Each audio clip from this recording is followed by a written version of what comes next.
Okay, we're going to get started. Like George said, feel free to put any questions in the chat and we'll get to those. I am Jamie Inskeep. I'm the Director of Programs at Tech Point Foundation for Youth. Most of you have gotten some kind of email communication from me. I did put the bit.ly link, though if anyone has joined recently, you'll want to access the presentation for interactive links.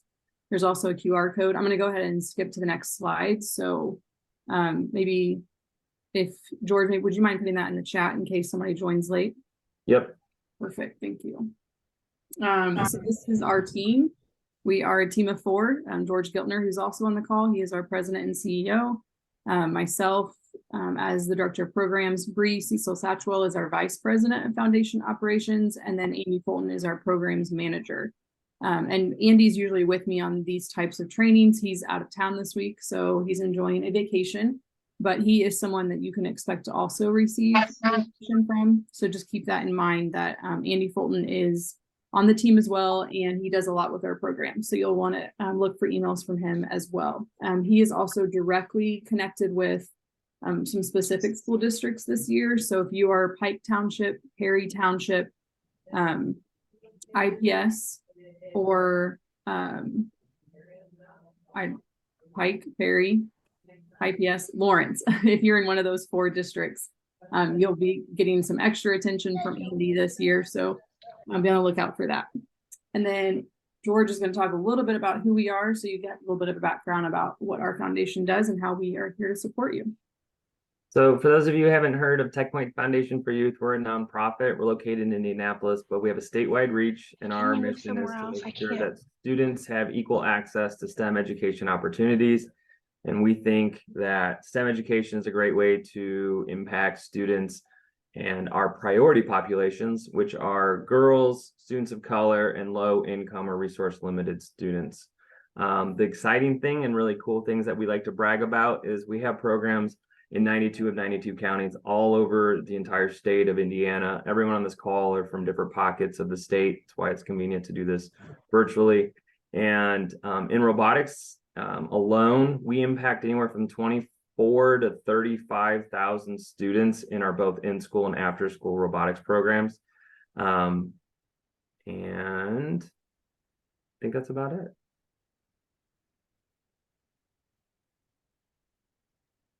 Thank you. Today we are going to, like I said, we're going to fly through this training in 2 hours instead of 3. So we are going to cut a couple of things out and go through some things a little bit faster than we normally would. But we'll give an overview of what VEX GO is. We'll go over the equipment together. I do know that not everybody has equipment. So if you were a CSPD participant, I was under the understanding that you have at least one kit. If you are a grant recipient, then you have a whole classroom set. Some of you that may have received the grant a little bit later than others might have it on their way. So it might even not happen quickly, but we will do a quick build today just so you kind of get a sense for the equipment. And then we'll look at the STEM labs, which is basically the online curriculum that goes with the equipment. And then we will look at how you can introduce coding to your students with the equipment. And then lastly, we will look at some resources and give you some links for some support throughout your school year. VEX GO, if you don't know, is a part of the overall VEX continuum.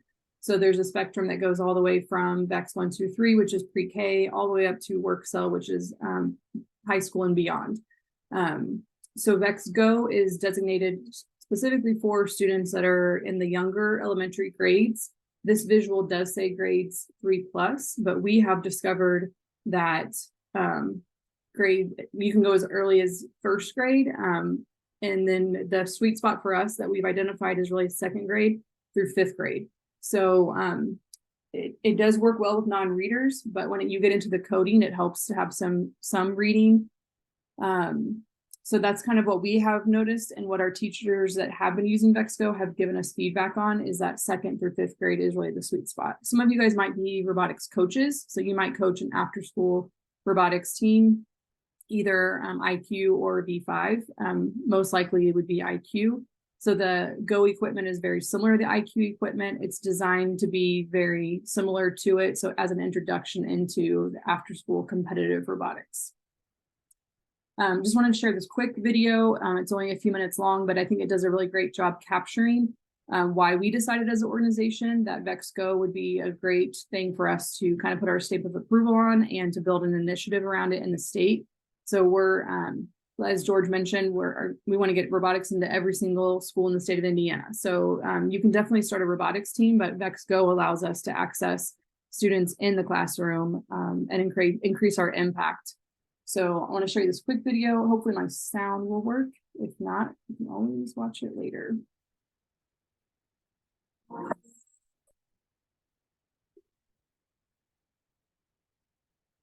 I like using VEX GO because I get to code the cars and all the stuff that you get to code. Well, I really like to build stuff because it's cool and you get to work with technology. I like building with VEX GO because you could build a lot of stuff and it's very fun. I like robotics because you can drive them, you can build stuff with them, and it's very fun to play with.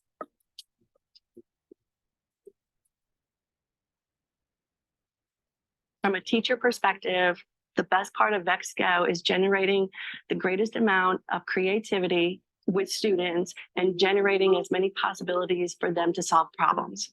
It was a little hard at first, but it got easy. You get to think a lot and it's really fun to drive and build. You can control it. You get to choose what you do with it. And that's the whole purpose of STEM is getting them involved in a problem and having them solve it. The first day I took out the VEX robot kids, the kids were in total wonderment. They looked at it and we talked about the structure and the functions of each and every piece. And they're like, I can do this. I can do this. The ideas just started popping out. And the robot I was building in there, it's called the human bot because it just drives cars, can be your friend, whatever you want it to do. I saw eyes as big as saucers. I saw smiles from one side to the other. I saw frustrations and I saw them persevere. It'll be frustrating, hard, and difficult. I don't give up because I always have to try my hardest. It's bringing it to life, making it real instead of looking at pictures and reading a blurb in a textbook. Do you like it better than working with worksheets? Yeah. Why do you like working with robots more than working with worksheets? Because worksheets is boring.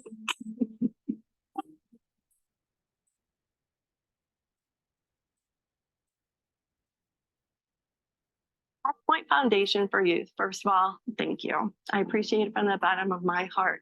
Without you, I wouldn't have had a robotics team. You gave me 10 robot kits, 10. And I have one now for every 2 to 3 students who are able to build, able to think, to be creative, to enhance that imagination. And that's what you've done. Without Robots for All, we're limited. Robots for All, we are endless.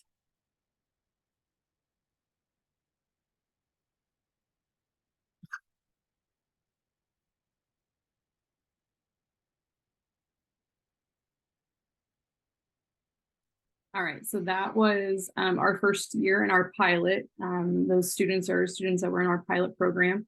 As you can see, it impacted them and impacted the teacher. And I do want to back up just a little bit, just to give a little of my background. I did teach for 16 years and I did teach STEM for the last several years before transitioning out of the classroom. And I've taught a lot of STEM curriculum and I'm Project Lead the Way certified.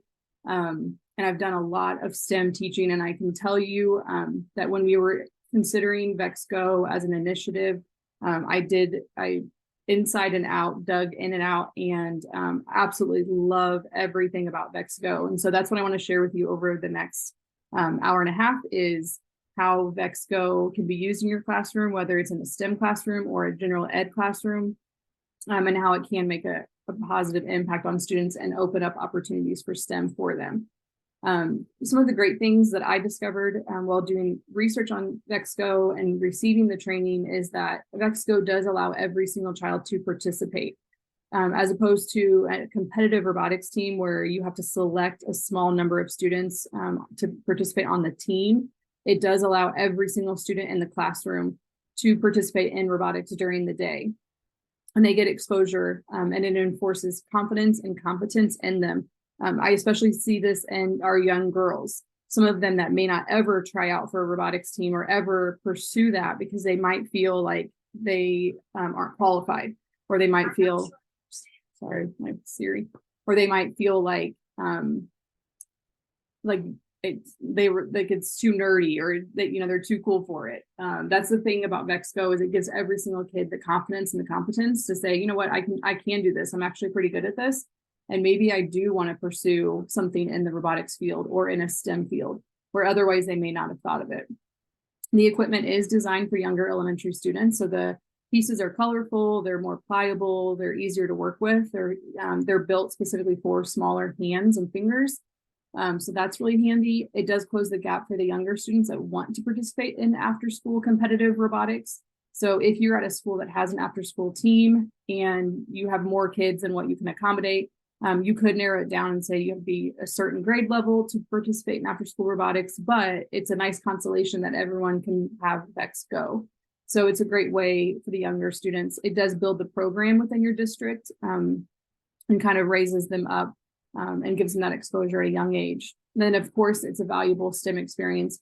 Like I said, I've looked at a lot of STEM curriculum, and VEX GO works very, very well to increase student engagement. It's hands-on, it's project-based, and what's great is it incorporates other topics like language arts, math, and science while it's doing the coding and the engineering as well. So, and then of course you get the soft skills, the communication and the critical thinking and all of that, that those students can use in any career they choose to go into. As far as the equipment goes, there's different purchasing options. And you can, if you needed additional equipment, you could get it in the basic Go kit that doesn't have any storage at all. You could do a basic storage kit, which those of you that went to CSPD week probably have that one, the one in the middle. And then you have the different bundles, which are geared towards an entire classroom.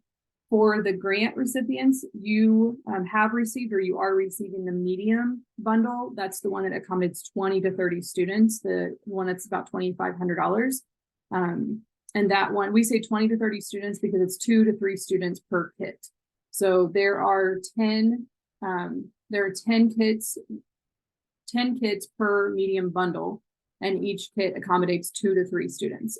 Obviously 2 is a little bit more ideal, but we've got the feedback from our existing Go teachers that they can put 3 students on one kit and it still does work effectively.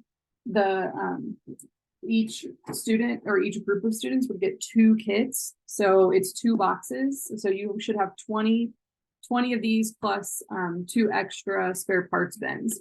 So you have the box that has all the construction pieces, and then you have the box that has a few more construction pieces, the wheels, the small pieces, the motors, the brain, the battery. So those 2 together is 1 kit per group.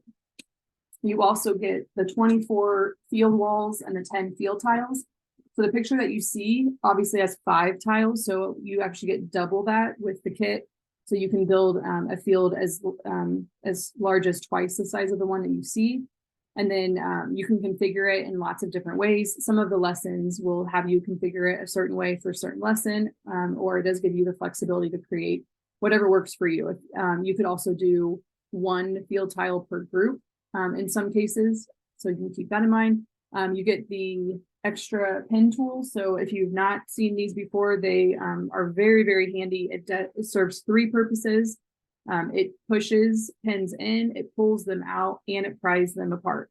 So especially for the younger kids, sometimes it's hard with those tiny pens. So this is a wonderful, wonderful tool that teachers are absolutely loving, because it helps students avoid putting pieces in their mouths.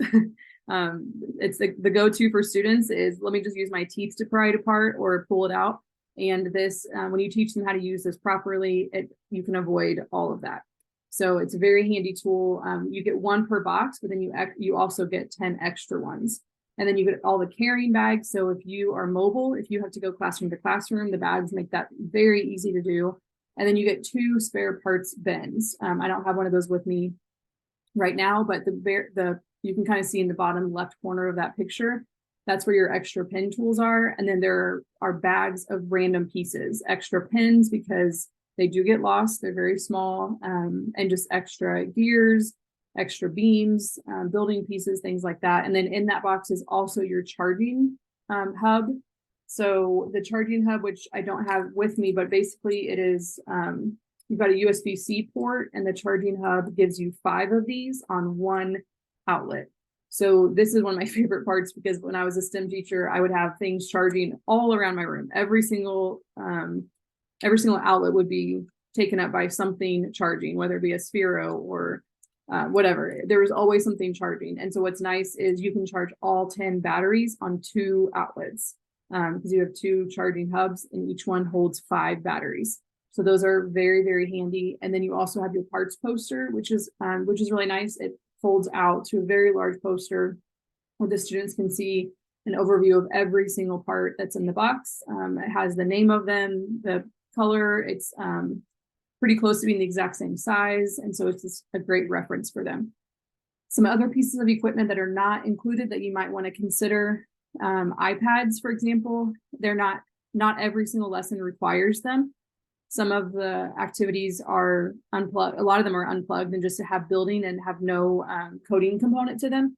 But if you're going to get into coding, then you're going to want student iPads, or Chromebooks work just fine. And honestly, a computer works fine too.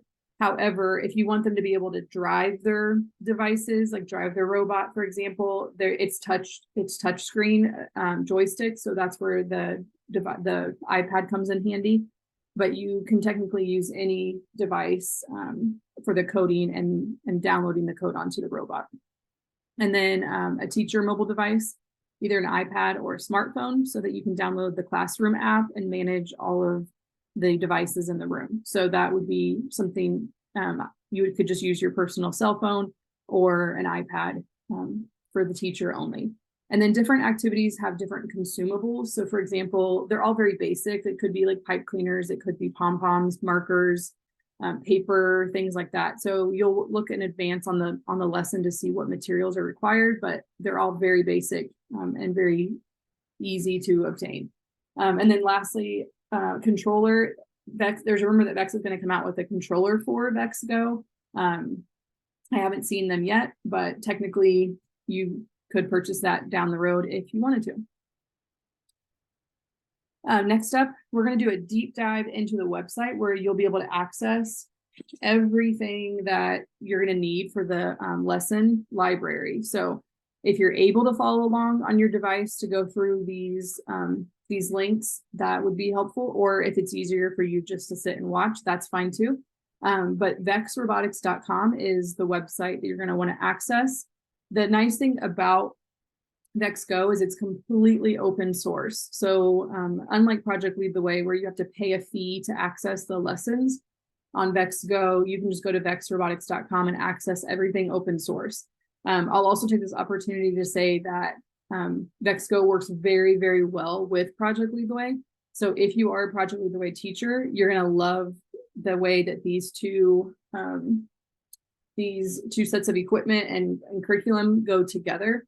One of our board members is actually from Project Lead the Way, and we had her take a look at it because we didn't want to be anything competitive. We really wanted, if we were going to support this initiative, we really wanted it to be something that would collaborate well. And so we actually worked with Project Lead the Way to create an alignment guide between Go and Project Lead the Way. So if you already teach Project Lead the Way, we now have a guide that will show you which lessons overlap, which ones only Go has, which ones only Project Lead the Way has. For example, there's a unit on energy. So obviously Project Lead the Way has in 4th grade has energy modules. And so in VEX Go, there's also some activities and they work very well together.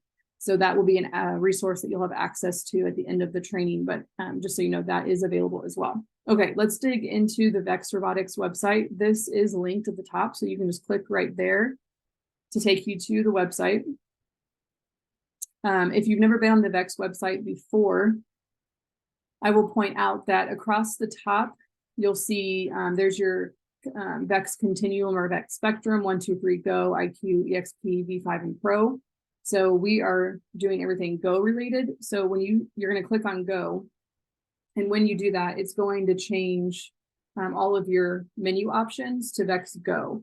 So you've got your products, your education, your competition, news, downloads, sales, getting started, and support. So now everything that you click on is going to be Go related. So this is where you're going to want to stay. I'm going to hover over these so you can just kind of see what they are and do a quick overview. On the product side, this is where you could, if you needed to purchase additional kits, you could go here. This is the same thing. It's just going to take you straight to the bundles, where this is going to take you to all VEX Go products. And then it's going to give you more information about the programming platform. The next one over is education. So you've got your overview that goes, it's an education. I'll go and click on this really fast so you can kind of see. But this is going to be an education overview for all VEX, the STEM lab, the VR. You can get a certification on VEX Go. So just a very general overview.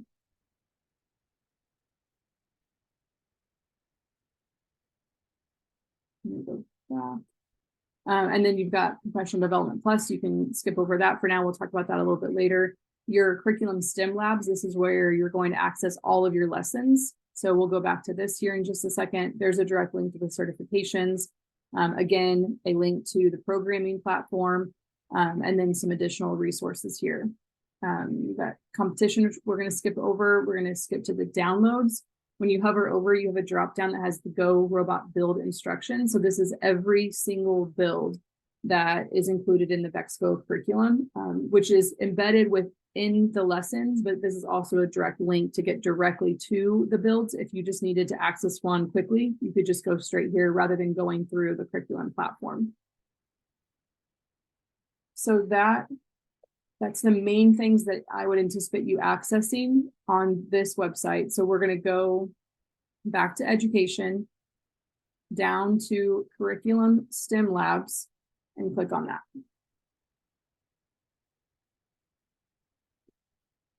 And then you also have to scroll down and select VEX Go. So there's a STEM lab kind of portal, teacher portal for every single section, but we're going to go to VEX Go. And then when you get here, you'll see your teacher portal. So we're going to do just a quick overview of what you have to access here. And we'll stop here and say this is a great place to bookmark, because ultimately this is where you're going to come to get all the resources that you need for every single lesson. So this would be a great time to go ahead and bookmark this page so you can get here a lot faster. Otherwise, you'd have to go to VEX Robotics, hover over education, go to the drop down that says STEM labs. So let's look at a few things that are available for you here. You've got your teacher resources. So we're going to start in the teacher portal. There's a lot of interactive videos, which is very helpful along the way. So you can always watch those later if you're interested. Here's a getting started. So just a very basic high level. If you're ready to start VEX Go, you can go through all of that. Introducing VEX Go to your students. They have created this really great picture book. Depending on the age of your students, some of them will respond better to these than others, but I think it's really great how they've really thought of a way to introduce the equipment, introduce the concepts to students. So it starts with Joe the astronaut, which is actually in your kit. Every single kit has one. It's hiding underneath your push pin tool, but it's in a little bag. You just have to assemble Joe the astronaut. So it starts with Joe the astronaut kind of guiding you through the background on VEX Go and all the things that you're going to create. And then it starts to go through the kit. So they get like a cartoon version of what the kit looks like. And it tells them what they're going to find. It tells them the importance of taking care of their equipment. So just a more interactive and engaging way than just you standing up in front of the room, telling them all the rules on how to use the equipment. So much more interactive. It teaches them how to use the push pin tool. And then it tells them they're going to build Josh to help on this mission. And so then the students would actually get the pieces out and start building Josh. So just a really great way. And the very first lesson called Introduction to Building guides you through this, and every single lesson references this book. Doesn't mean you have to go back to it, but just so you know, there is a link to this book in every single lesson within the STEM library. Just going back to this teacher portal. So that was your book. There's an implementation guide, shows you how a step-by-step guidance on how to get started teaching STEM in your classroom. Why use VEX GO STEM labs. There's a pacing guide, which is really helpful. Content standards. So this has every single standard for every single lesson as an overview. They're also embedded into every single lesson, but it does have, it does go by the language arts Common Core, which I know for Indiana is not the case. But we also have the NGSS standards. So now that Indiana has adopted the NGSS standard, that is really nice, that all of that will be aligned. And then you also have a master materials list. That'll be every single lesson broken down and what materials are needed. And then you have your build instructions here. This is the exact same set of build instructions that you can access from the main site, from the main VEX robotics site. So again, a quick way to access every single build instruction. I'm going to return home back to the teacher portal so we can see the other things that are here for you. Professional Development Plus at the moment is $1,000 add-on. I don't know what all is there. I know there's a lot of videos and option like interactive classes that you can take. However, starting September 5th, once you have a VEX certification, you have free access to this. So if that's something that interests you, then I would highly encourage you to get get the VEX GO certification, which you could get quickly after completing this training, and that would give you free access to that. So be on the lookout for that. Here are the pacing guides, which this was linked in the teacher portal, but here is just a quicker access to it. And then VEX GO activities. So for VEX GO, as I scroll down, you can see that the STEM labs are usually 2 to 6 lessons, which is 2 to 6 days of lessons that build on each other. But the activities are one-offs. So they're just single activities that can be done in one class period. In some cases, there might be an activity series that could be multiple classes, but those are meant to be kind of more one-offs, done a little bit more independently. For example, there's a lot of design challenges in there. If you think like going, you guys are all getting back in school, a lot of you are doing team building activities, you're doing design challenges. This is exactly what this is for. VEX GO activities are just very one-off. They don't require a lot of pre-planning. If you needed just to pull one up really fast and do one, that's kind of what it's intended for. If you scroll down, you can see the STEM labs. This is going to be all of your STEM labs, all of your activities, and they all have kind of an overview of what it is. So the grade levels that they recommend, how many minutes. So they say that every single lab takes approximately 40 minutes. I will say, and as we go through here in a minute, you're going to see there is a ton of content in each of these lessons. So I personally don't think that 40 minutes is realistic, especially if you are a STEM teacher where you have a teacher waiting at your door or you have another class waiting at your door, taking into consideration the cleanup, the introduction, the cleanup process. I don't know that 40 minutes is very realistic, but the way the lessons are set up makes it very easy to change it into multiple days or to cut things out to make it go faster. So there's a lot of freedom there to make changes as you see fit for what works best for your schedule and for your classes. So please keep that in mind, because here in a minute, we're going to go through one of the lessons and it's going to feel overwhelming because there is so much content. But just know that you have complete freedom to cut out what you need to cut out, to add what you need to add, and to make it work for your class. So we can see the intro to building, which is the one I referenced a moment ago about what a great first lesson it is for VEX GO, because this is where they get introduced to the kit and they learn all about what VEX GO is and how to use it. You can see that this is 6 labs. So it's actually considered 6 days of lessons, each lab being a different day. You can see an overview of what the essential questions are. So you can it's a great way to kind of go through and see which lessons you want to use. You can filter by level, as far as like no background, no experience, or the level 2 where there is some experience. You can also filter by subject. So if you wanted it to just focus on science, for example, then you could select science, and then you can see what it narrows down to. I will say that they are continuing, like for example, this one I'm pretty sure is a new lesson that they just added. VEX GO is only a few years old, so there is still some development going on, and I do expect that you'll continue to see more lessons added. There may not be as many options as maybe you would see in other curriculum at the moment, but you will, I think you will see others being added. So, and you'll see that the lessons are not all about robots. So for example, I just passed up Fun Frogs. So Fun Frogs is a great lesson that teaches the phases of a frog's life. I have my little tadpole here. And in the summer training, we actually build the frog as an introduction, but I'm just not quite enough time in this training. But then you can see that the tadpole becomes the frog. And so the students will, over the process of 2 different class periods, will build the first 2 phases, and then the next 2 phases, they'll learn about the frog's habitat. They will actually build a habitat on one of the field tiles. So VEX GO, we say, it's easy to say in classroom robotics, but it's truly so much more than that. There are the robot activities, but there are so many more activities that incorporate so many STEM lessons, and also language arts components. So just keep that in mind, that there are a lot of other things there for you to utilize with VEX GO. I'm going to go back up to the top. So you can kind of look at each of these. So I'm going to go back up to the top, and I'm just going to go back.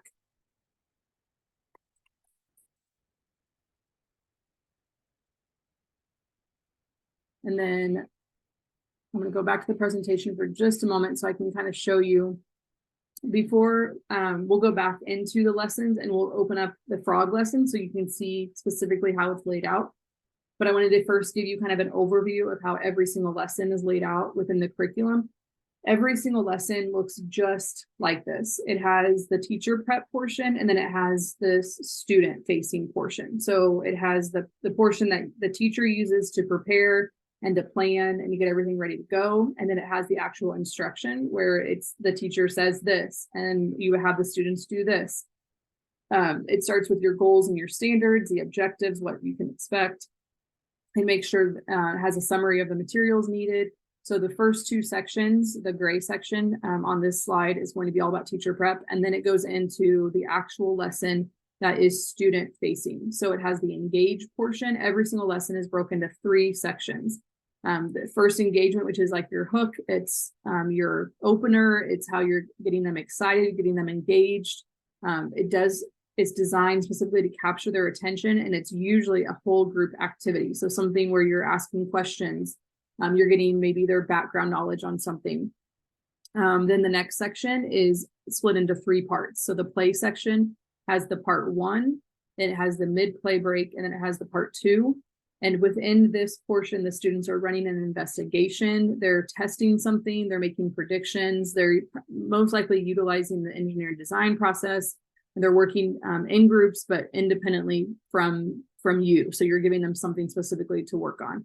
And then the last portion, which is just a quick, at the very end, is the share. So the students have the opportunity to really think about their learning and discuss their observations that they were making during the activity. So that is an important component, but you can do it in a very quick way. When I went and observed a classroom, it was really neat to see the students had created a specific robot to complete a specific task, and they were so proud of them. It was a STEM teacher, and so when their homeroom teacher was coming to pick them up, the STEM teacher just asked her to come 5 minutes early. Maybe she even said 3 minutes early. It wasn't very long. And the teacher came in and she let every single group quickly share what their robot's name was and what their task was and what problem they were solving. And they were so proud, and the teacher was so excited to listen to each of their really short presentations. So that's just a really fast way for them to be able to share out what they're learning. Okay, we're going to look at the Fun Frogs so that you can kind of see, this is the overview, but I want you to kind of see how it's applicable and how it actually works within a lesson. So there is a quick link to get to the Fun Frogs lab by just clicking on this slide, or you can go back to your VEX robotics teacher portal and access it that way. If you remember, I just went to the lesson library and I filtered it by science, and that's where I found Fun Frogs. So when you get there, you will first have the unit overview. So this one has 2 labs. That means 2 days. So the intro to building one that we looked at, that one was 6 labs, which was 6 days. This one has 2 labs. One is tails and tadpoles, and then the other one is on a big frog now.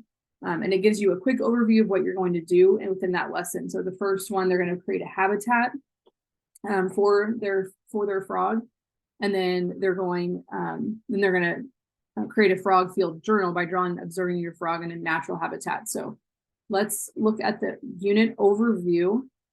Every single unit has a unit overview, and in this you're going to have all the background that you need. It's going to have your essential questions. It's going to have a summary, so you can quickly look at it rather than go into every single portion of the lesson. You can come here first to kind of get a summary. You can see the standards that are going to be taught in this. So all of those are here. They have like I said, the Common Core, the NGSS, and then they also have Texas. VEX is based out of Texas, so they have Texas as far as some of the additional language arts and math standards. Then if I go down to my background, this is going to give some background. What is a habitat?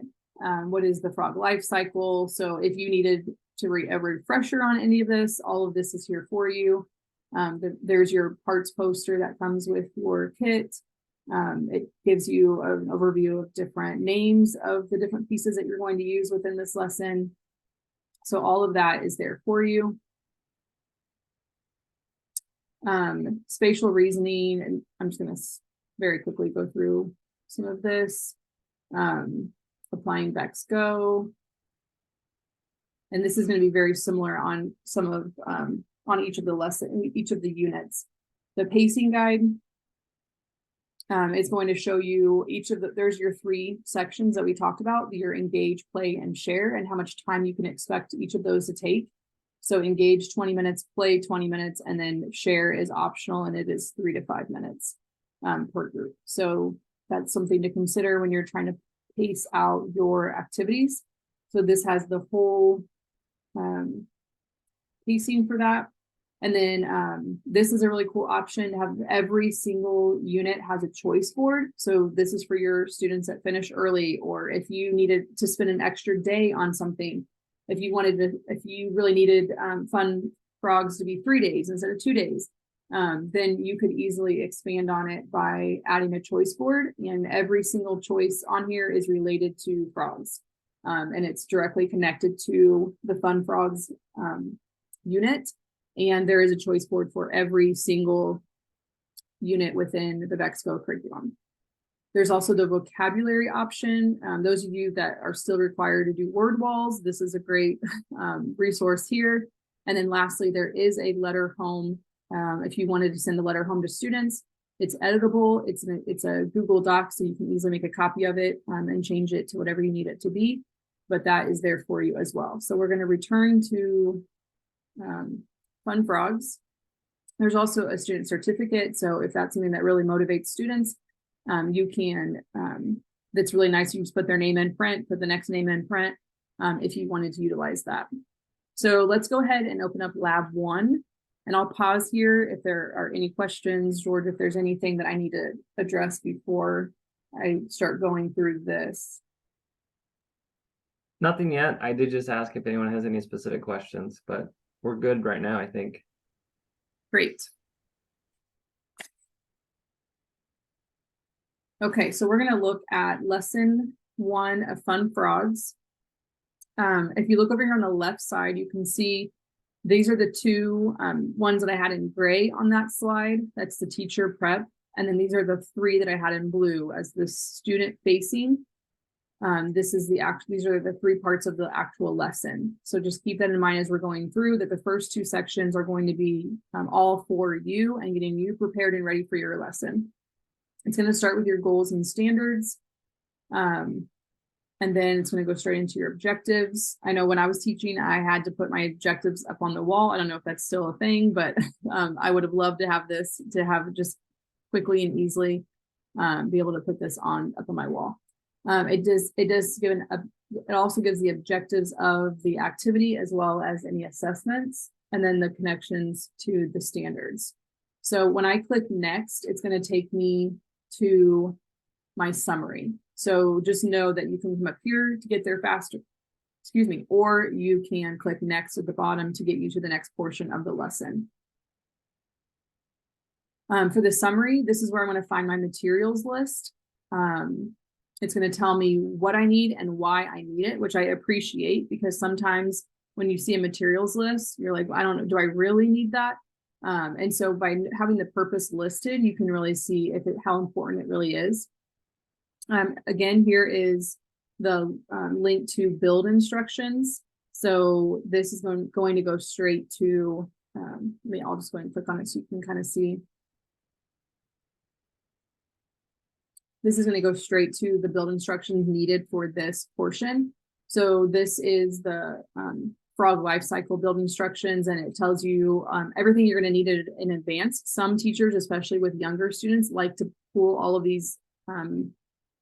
this equipment out ahead of time if you're trying to save time, or depending on the class that you have, it may work to your advantage to get all the pieces pulled ahead of time. So you do have that with every single build in case you need that. And then it will give you an overview of each phase. So it's showing you in the tadpole phase, this is what you're going to need. In the tadpole with the back legs, this is what you're going to need. And then the froglet, and then the adult frog. And then it starts going into each of the build instructions. So what I love about the VEX GO instructions is they are great for non-readers. It's 1 instruction per page. It's great for ELL learners because they don't have there's nothing to read. It's very, very visual. It has 1 instruction per page. In the top right corner, it'll have the pieces that they need that they can gather, and then it shows a direct line of where the pieces need to go, and then what it should look like after they do that step. So that's super handy and makes it really easy for students to follow along. All right, back to our materials list. Then you'll also have links to anything that you need within the lesson. So in this lesson, we're going to be using an image slideshow. A great thing, like I said before, is everything is open source. So everything is Google Docs, Google Slides. This is what they have provided to go along with the lesson. So students you're going to teach them about the frog's habitat, and you're going to show them a real life frog. And you're going to show them what they're going to be creating. They're going to build a frog habitat. There's going to be a nice visual so they see what they're building. What I love about this is if you wanted to add in, for example, a video about a frog, then you can make a copy of this, and then you can insert whatever materials you want, whatever media you want. If you wanted to put in specific directions as far as things to do for your class specifically, it makes it super easy to edit it to make it work for you. So not every lesson has an image slideshow, but a lot of them do. There's a robotics roles and routines. So again, this is you can edit this, and it's all about organizing group work and materials. It talks about taking turns, whose job is it for each activity. Especially if you have a group of 3, it's really nice to kind of set those routines on taking turns and making sure that when they're building, they're passing the building directions on. And so you don't end up with 2 students sitting there doing nothing while one's doing all the work. So that's something that's optional that you can use if you want to. In this activity, you're going to need a camera or iPad or something, because you're going to take a photo of the field journals. And then you have a field journal page, which is basically like a design notebook, which you don't have to use this. You could always just use a notebook, whatever works for you. But you could make a copy of this, edit it, print it, use it however you would like, but it is available there for you if you need it. pencils, of course, and then some craft materials. So some examples, markers, pipe cleaners, small blocks, wood pieces, things like that. And as I mentioned before, every single time there's going to be a link to the PDF book, and you can reference it if you want to, but you certainly don't have to. But they always have it there for you in case you want to use it. Now it's going to give us an overview of what the lesson is going to be. So you're going to start with the hook and then a leading question, and then you're going to build frog habitats. And the question you're going to be asking them is, what are some things that we know about the life of a frog? Where do they live in nature? Have you ever seen one in real life? How do they move? Does that change in their lifetime?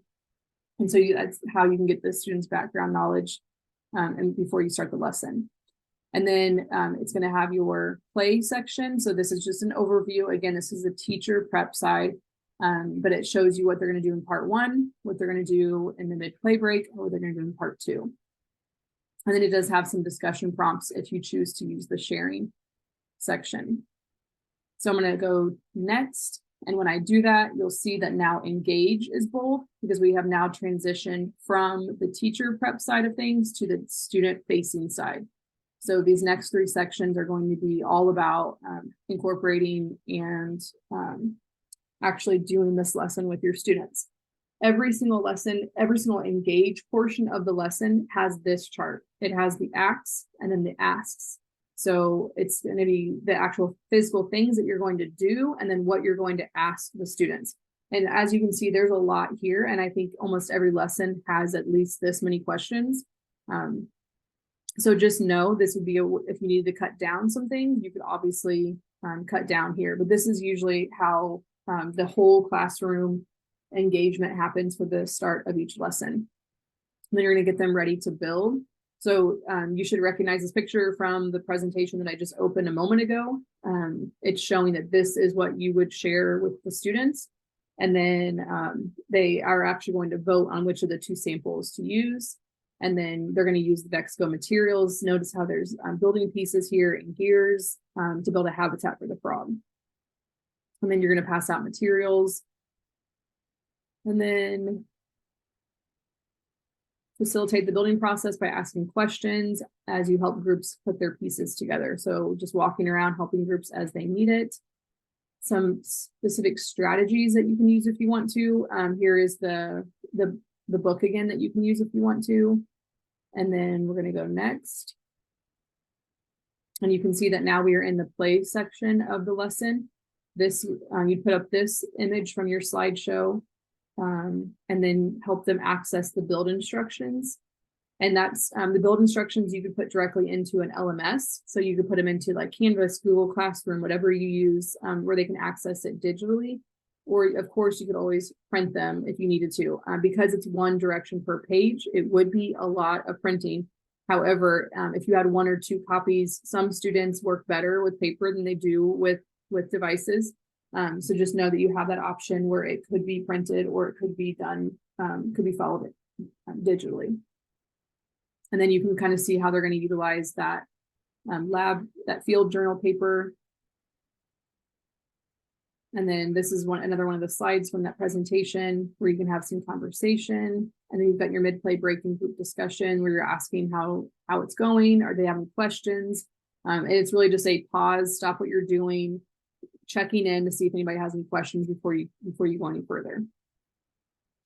And now it says they're going to switch roles from part 1 and are going to follow the same steps they did in part 1. However, this time they're going to adapt their tadpole build to create the tadpole with back legs. So then they would go on to build the second phase of the frog's life.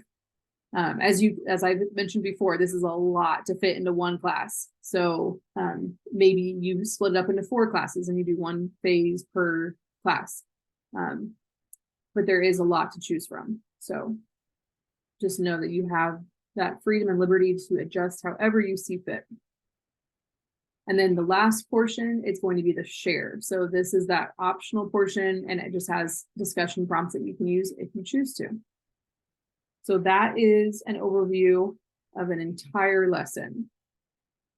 And I feel like I went really fast and that was a lot of information, but just pausing for a moment to see if there's any questions or any clarification needed on how to access anything. It is overwhelming and it's a lot of links. It's a lot of clicking. It took me a while to get, just like any other new curriculum, it just takes a while to get accustomed to where everything is and how to find it. And sometimes you get lost in like a clicking, cycle. But I'll pause there for just a second in case there's any questions. Jamie, would you mind just doing one quick, starting from VEX's website, getting us all the way to the teacher portal? Yeah, definitely. Let me. And then there is a good question. Oh, so I'll let you walk through this really quick. Okay. I always find this the hardest part for everyone. So. Yep. VEXrobotics.com. And there is a ton of content here. So the very first thing you're going to want to do is go to the very top and switch it to say go instead of, because right now it's VEX, so it's everything. And of course it's slow loading. So at the very top when you switch, because right now it's products and you have all the products, education, all the education. So if you switch to go, then products changes to VEX Go. And now everything is pertaining specifically to VEX Go. So you'll first step, switch it to go. The next step would be to hover over education and then go down to curriculum STEM labs. I need to file an official complaint to VEX because I feel like this should go straight to VEX Go STEM lab. I agree. Yeah. It doesn't, it's silly because you still have to scroll down and switch to VEX Go again. So here I am clicking on VEX Go again, and this is going to take me straight into my teacher portal. This is the point where I recommend that you bookmark this. That would bypass the first few steps and take you straight into your teacher portal. On the teacher portal, it also took me a while to realize that I could just scroll down to get to my lessons. Initially, I always thought I had to click one of these to get into my lessons, but you can just simply scroll down and that will give you direct access to any lesson that you need. There is not a search engine where you can like type in fun frogs. However, there are really not an excessive number of lessons. So I would just recommend filtering it by something that you know it pertains to. So for example, fun frogs is definitely a science lesson. So I'm going to select science. And then when I scroll down, I should see it fairly quickly, which is right there. Jamie, there's a really good question asked. You're good at answering this. If you do have to split into multiple class periods to get an activity done, how would you handle using the materials for multiple classrooms?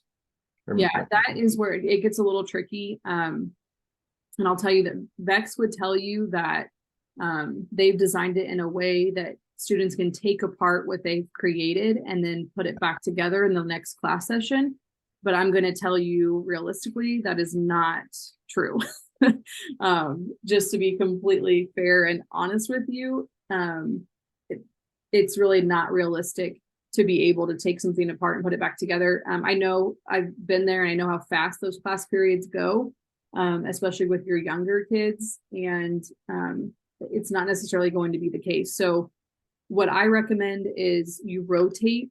Now it depends on some of these lessons are like one and done. Some of them can be done in one class period. Some of them, for example, the code base where you build the basic robot, you could have one grade level. If you see multiple grade levels, you could have one grade level build the code base, and then maybe another grade level is going to use that code base to learn coding. So you could maximize it in that way, where if one class, if the focus is building, then just have them build. And maybe another class, the focus is coding and you have them code, and maybe then you swap. When I used to teach STEM and I didn't have enough equipment, I would, for example, I might see 6 fifth grade classrooms in one day. I would do, let's say, for example, Project Lead the Way with 2 of those classes, VEX Go with 2 of those classes, Spheros with 2 of those classes, because I had enough for 2 classes. And then I would just rotate that throughout the 9 weeks, for example. So that would be an option. Of course, it's always an option to buy additional equipment. In that in the overview that I showed you, that like why VEX Go, that's a great thing to send to your principal or your superintendent to say, use it with one class and make sure you like it. And if you do, then you can start advocating to say, we need more equipment because I have multiple classes that want to use this. So there's there's a lot of flexibility, but I do understand there are also barriers to the amount of equipment that you have. So you do kind of have to get creative based on which activities you're doing. Hopefully that answered your question.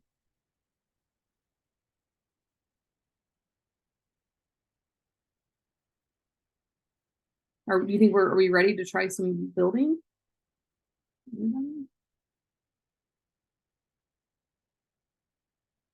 Anything else? I think so.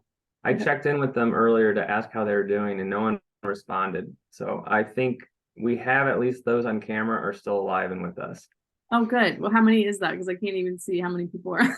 5. We got 5 of the 20. All right, Clint, there we go. Is alive. Trish is alive.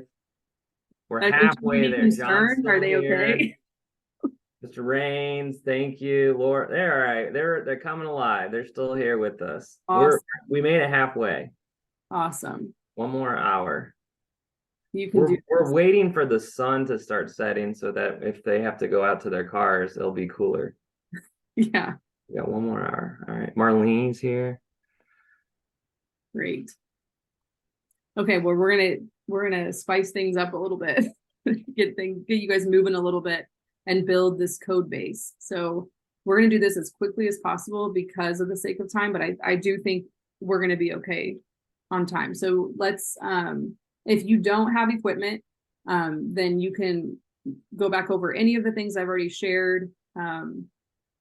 If you have any questions you want to chime in and ask while we're building, but we're going to try to get this built in the next 15 to 20 minutes.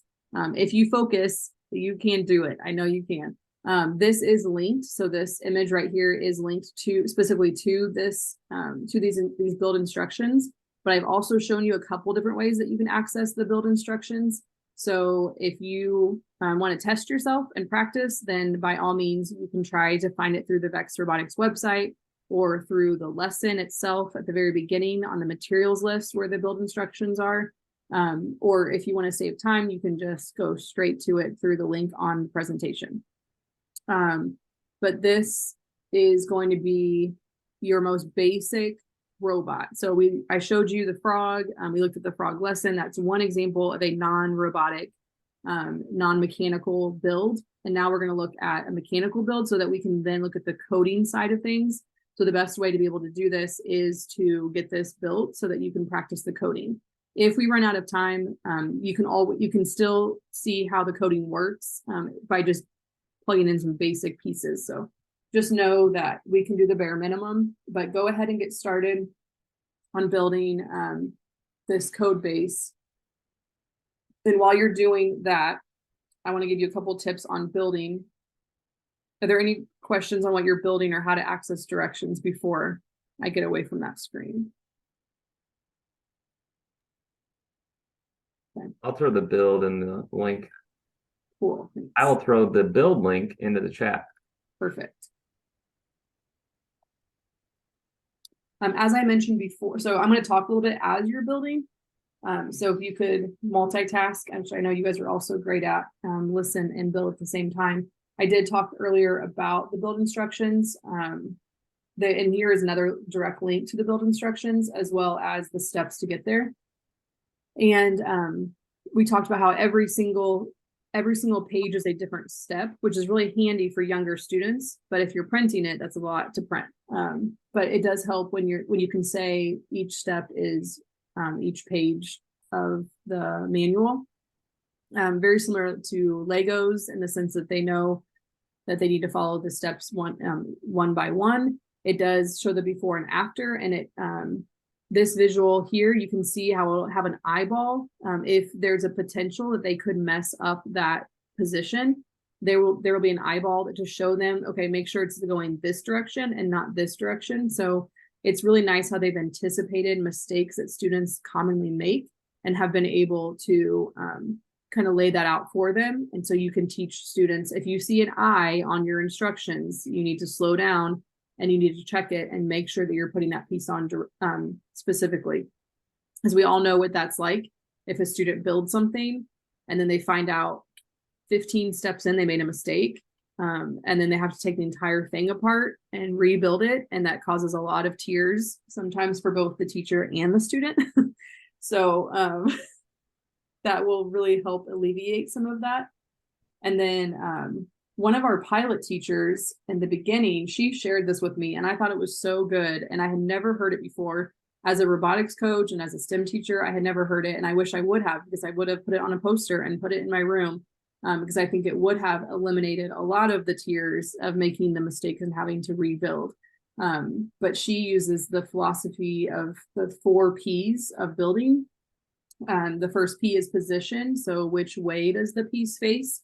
Make sure it's in your hand the right direction. Make sure both pieces are in the right direction. And then placement, which holes do I use? So look at the pink dots and see which holes you're going to use and count over to make sure you're putting it in the right holes. And then push, actually put those pieces together. And then before you go any further, ask yourself, is it perfect? Check to see if your build is correct. Does it look exactly like the one on the screen? Because even I use this when I'm building examples, because I make mistakes. We're all humans. We all make mistakes. And so it's important to help students kind of guide them through that process of building. So feel free to use that. I thought it was just a great thing to pass along in training. Jennifer shared that this summer, it sounds like she had a fun summer. She was playing with the VEX GO kits with her grandchildren. One is a kindergarten, one is a 4th grader, and one is a 5th grader, and all 3 were able to build the VEX Code bot. That's great. That's great feedback too. I won't repeat what she called them. It's in the chat. For the robots. The grandkids. Oh. She said it, not me. Now I'm going to have to look at the chat.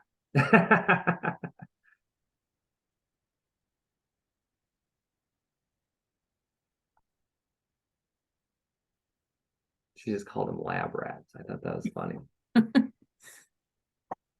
I do that with my nephew too. I'm like, here, build this. I want to see how you do. I would print off the 4 P's and have that on your board, because I was actually in a classroom this morning watching students build a little wind-up rubber band car from the VEX GO, and so many students were just 1 peg off.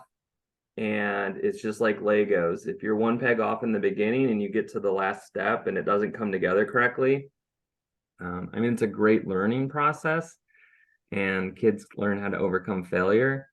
But if they would use the 4 P's, maybe they wouldn't have as many headaches.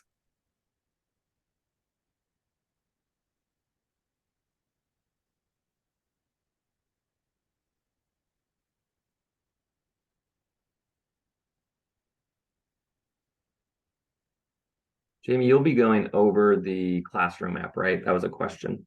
Yep, right after we're done building.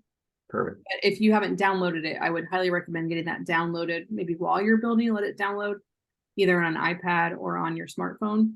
It's VEX Classroom, and it's dark. Here, I can show you what it looks like. It's a dark gray and black icon, the Classroom app.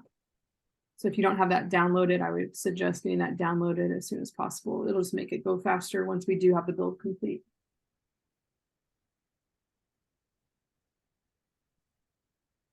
Jamie, tell me if this is a bad idea, but with, like, for example, going back to the classroom sharing the VEX GO kits, and if period 1 built the code base, and then disassembled it, period 2 built it, and kept it assembled. Let's just say you have 2 periods of students. Period 1 would be actually using period 2's now built robot. Yeah. And you could probably get away with that. Yes. Okay. Yeah, we definitely have teachers that do that.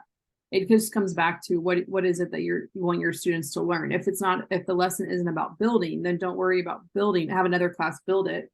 And then you just focus on the coding if that's what your focus is for that class. We even have some teachers that like build the code base ahead of time or have like volunteers build the code base because they just want the kids to focus on coding.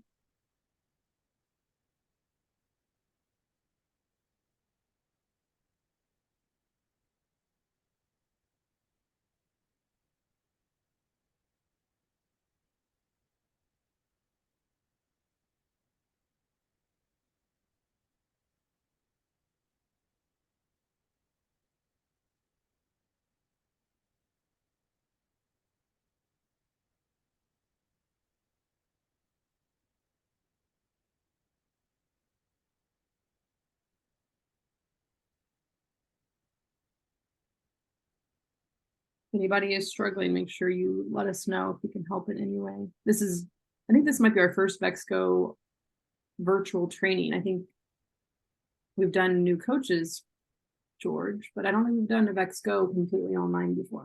I think you might be right. I'm used to walking around hoping.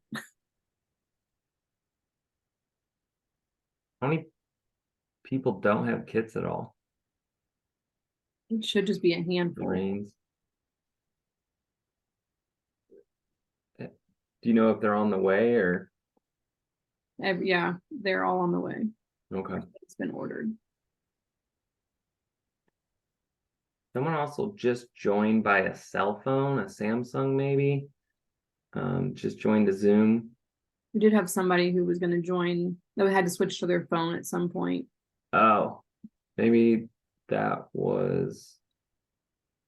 And then somebody doesn't have internet at school. Hmm. I remember. Who I heard. Oh, I just wanted to make sure I captured who.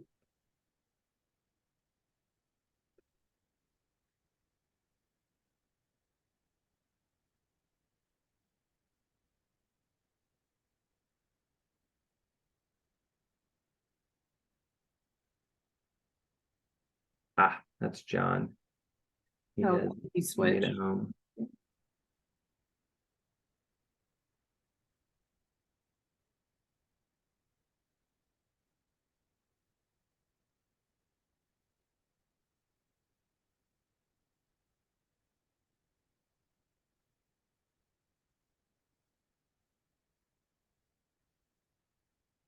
Jamie, we did the VEX Code wind up car activity today at Ernie Pyle, and it was a lot of fun. Oh, good. Kids got to make their car and wind it up and let it rip across the classroom floor. So they were able to get all of that done in one class period? You know, it was kind of a distraction because we were all there. So I think if they would have started on time without us there, it would have been fine. There were probably 8 groups, and I think 5 or 6 got it done, and there were 2 or 3 that didn't get the final assembly done. They didn't follow the 4 Ps very well, those groups. We should have included that poster in that classroom. That would have been a nice one. Laminate it. Yeah. I guess we could make our own posters. That could be a whole other market. Yeah. How's the Patty team doing? Good. Halfway there. As you guys figure it out, you'll see it's a mirror image. So whatever you do on the left side essentially is you're doing on the right side, because it's a left side wheel motor and a right side wheel and motor.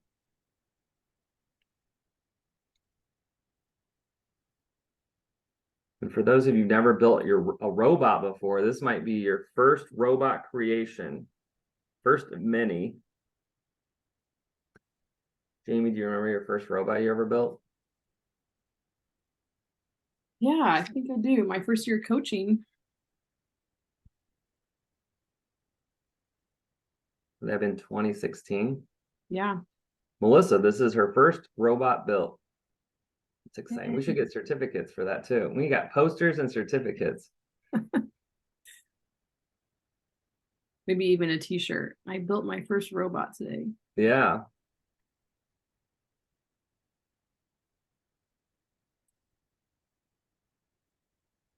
life gets easier after you build your first robot. Because if you ever get frustrated with something, you can say, I've built a robot before. I can do this. It's a confidence booster.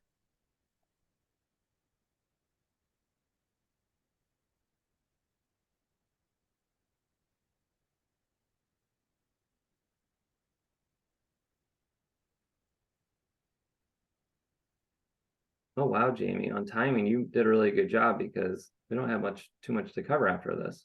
I know. I was flying. It makes me wonder what are we doing in person that's taking so long. Well, I mean, we built a frog, but still. Yeah. I went very quickly over the mission. I went so quick, I think I caught you off guard. You definitely did. So Thought it had at least 5 minutes. me not talking helped.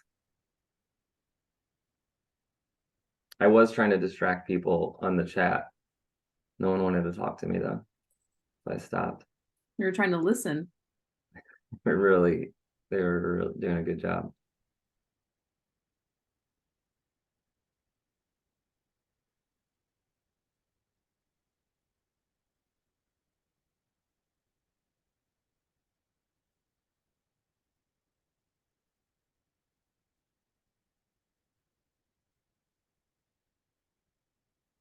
Oh, something I learned, Jamie, maybe you already know, is that the gears in the VEX GO kits have one side is rounded and one side is flat.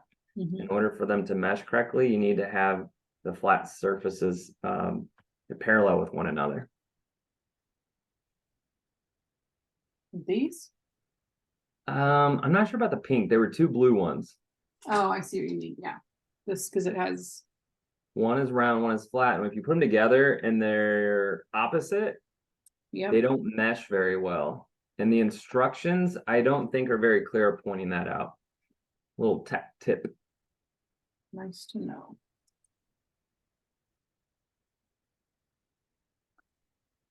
Speaking of what's in the kits, you'll notice that there are magnets in there. I would highly recommend removing these before you give the kits to the kids. They are fascinated by these magnets and they are very distracting. And a lot of them like to take them out of your classroom too, because they're so fun. What? Also, as you guys are removing parts out of the kit, something that Jamie taught me is if you look through the transparent organizer, you can see where the pieces go. They're kind of labeled where all the parts go. So when it's cleanup time, you can put everything back. And it's home. Some people remove those and just dump everything in the bin. Yep. It really depends on what you prefer. I was the kind of teacher that I would have given enough time at the end because I'd want things back exactly as where they belong, but that's not important to everybody. So you decide what works best for your class. Some of them do communal. They'll put like all the gears together, all the building pieces together, all the pegs together, and do more of a communal and get rid of the boxes altogether. I would also recommend anything that has a cord. So all of your sensors and motors, those would be great to put somewhere else. If you don't remove anything else from your kit, if you want to keep the kits the way they are, I would, because they don't use them very often, like there's only a few builds that incorporate them, and the cords start to go all over the place and make it difficult to close the lid. So if you remove all of those, it's going to make it a lot easier to clean up and to close the boxes, and you'll only use them occasionally. Adele is done, and she did it at 13 minutes. Ooh, nice. I thought that I told him the record was 11 minutes. Yeah, I didn't beat the record. I was trying, but he just made that up. Yeah. I thought that sounded right. I have an unfair advantage. It's not my first robot build, so. Oh, okay. Yeah. Well, but with the these official Jamie approved authorized record is held by Adele at 13 minutes. Okay. Yeah. I've used the VEX IQ kits. These are so much Like the color coding is really nice. Yes. I think they even snap together. Amber just finished at Super 14 easy. minutes. I think they fit more loosely, or it's more a Yeah. smoother connection. I remember when before they had the pin tool, and I had this robotics team, and I went out and bought those old fashioned staple removers that are just a long metal thing, Yeah, because I was tired of losing fingernails. that's a really good idea. Yeah, and so we thought the pin tool was like the best invention ever. So Yeah. It really is. I wish I would have thought of it because yeah, right. it's amazing. Laura just finished in 11 minutes, but she says she's a VEX IQ coach. I think we can still give that to her though. Yeah, I think so. Maybe we have like a time for people who have robot experience and then a time to beat for those that don't have robot experience. Mr. Rains is going to try to beat Mr. Rains, it's now 11 minutes is the record. Yeah.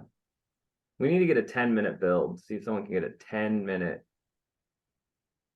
It's my summer challenge. I think I've built enough of them by now. I think I could do it. Blindfolded? Maybe not.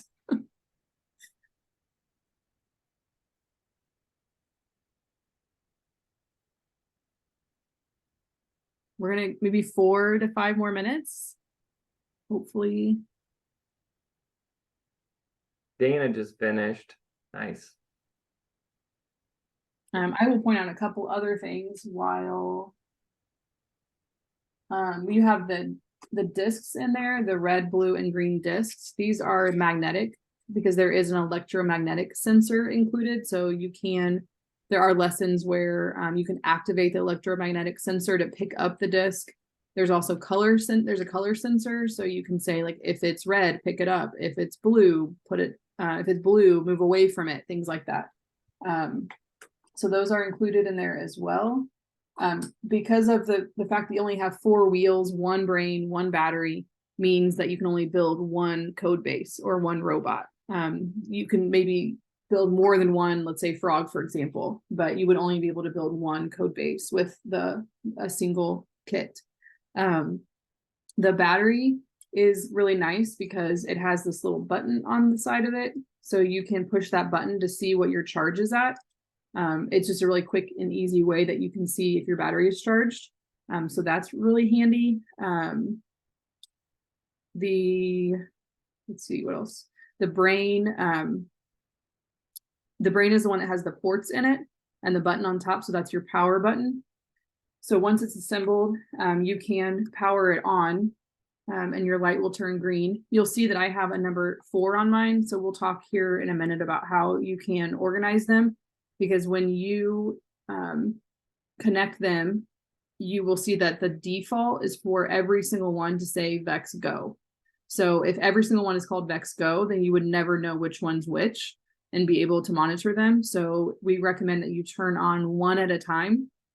And I would recommend doing all of this before you introduce it to your students, unless you have a class that maybe is a little bit more high functioning, that follow directions well, and you could say, nobody turn on your robot until I tell you to, kind of thing, and they would listen. Otherwise, as soon as they turn them on your classroom app, you're going to see VEX GO all the way down on your classroom app, which is going to be really confusing to know which one is which. So I initially turned on 1 at a time, and then I renamed it to be, for us, I put TPF for Y4. And then I would use a Sharpie to put a number 4. So now I know that this one I can monitor this robot because it's a number 4.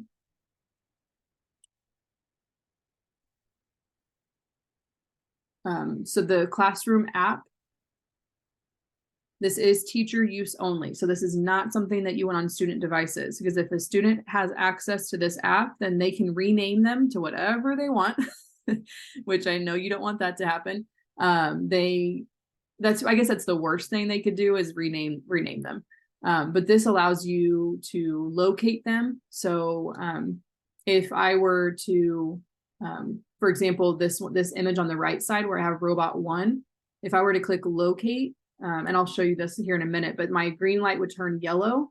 And so then if I'm trying to put these away or trying to pick them up and I can't find this one, I can click locate and I can say, okay, whose robot is turning yellow right now? You are robot 4 and I need you to bring me your robot. So it helps to locate them in the room.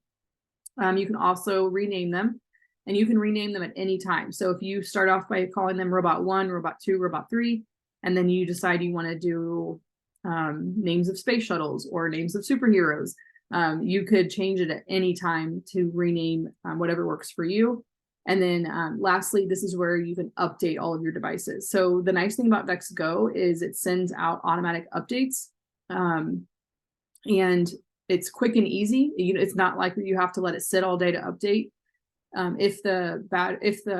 So you can see like robot 1 is red because the battery is dead. So I know that I need to charge that one. Robot 3 is green, so it's fully charged. If it were yellow, I think it's like a yellow or orange, then it would mean that I need to update it. So just by clicking update all devices before you start your class period, you can make sure that all of them are updated and ready to go. I wouldn't say it happens very often that you have to do it, but it's just really good practice to just go ahead and plan on updating before you use them, make sure they're all updated. And you can obviously do that without you don't have to build a robot to do that. You can literally just connect your brain to your battery so that your brain has the power, and then turn it on and you can update it that way. So you could easily just update them all without having an actual build or anything. Any questions about the classroom app? We're going to look at it in action here. Or anybody that's way behind on building and you just need like a few more minutes, because I don't want to leave anybody behind. I think most people are done. I think you're good, Jamie. Unless anyone has a question, feel free to throw it in the chat.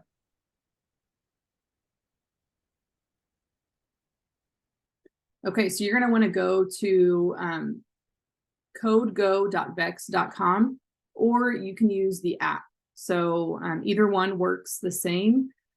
So if you, this is the one that would go on student devices. It's the teal colored one, and it's codego.vex.com. And then I think in the app store, it's called VEX Code Go.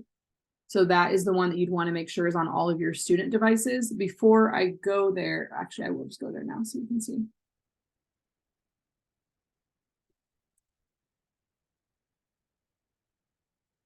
So now that I'm here, you can see that I have 2 tabs. I have a coding tab and I have a drive tab. This is what I was referencing earlier. I'm going to go ahead and switch to the drive tab. And here's a tutorial that you can use if you want. I'm going to go ahead and close out of it. If you switch to the drive tab, this is what I meant earlier about how it's easier. If you want them to drive it, then touch screen is going to be a whole lot easier. Technically, I can still do this on my computer, but it's going to be a lot harder because I'm going to have to use my mouse and have to try to drive both sides, both ports. So for this aspect, it's a lot better to have an actual tablet for this. However, I would say most teachers would rather their students be coding than driving anyway. So in a lot of cases that it's not relevant. There is a lot of educational opportunities here. I know sometimes some of the teachers that I've observed with VEX Go, they have to remind students not, because the kids want to go to the drive tab because it's easier, right? They can just push the touch screen and they can drive it rather than having to code it. There are some learning opportunities here as far as acceleration, velocity, rotation. So there is an opportunity to kind of teach those things within the drive mode. But I would say most teachers prefer the kids stay in the coding mode. When you start incorporating sensors, this is a great way to see if the sensors are working, because it'll change from true to false based on the different things for the different sensors. So there's definitely some advantages to using the drive mode, but I would say most teachers stick to the coding tab. So once you get here, the very first thing you're going to do is you need to click on what looks like this little Lego in the right corner. And you want to, in my case, my code base is already here, but if you don't have anything listed, then you need to add the code base. So you need to let the coding platform know that you are going to connect to a code base. And if you click on it, you can kind of see the right motors in port 1. the LED bump, that's where they would go. Obviously, I don't have all of those on there. I just have my motors plugged in, and then I'm going to say done. And once you know that you're connected, you can use the arrow to just hide that screen. And then the next thing I need to do is I need to connect my brain. So you can see it says no brain connected. So I'm going to click connect. And when I do that, it says it's going to scan the room using Bluetooth, and it's going to find any VEX GO robot in the room. I haven't turned mine on, so it's not showing any, but you're going to see as soon as I turn mine on, right away you see TPF for Y4, and you can see that I put a 4 on mine. Yours, if it's your very first time turning it on, then yours is going to say VEX GO. And this is why I say it's best to do one at a time, because otherwise you have a whole list of VEX GO and you have a bunch of kids trying to connect through Bluetooth that are connecting to their neighbor's robot instead of their own. So this is why I recommend that you do one robot at a time to ensure that you get the right group with the right robot. And then I'm going to click pair, and you can see that it's connecting. And now I'm connected. This is a good example because it's updating my firmware. So this doesn't always happen, but I haven't turned mine on in a while.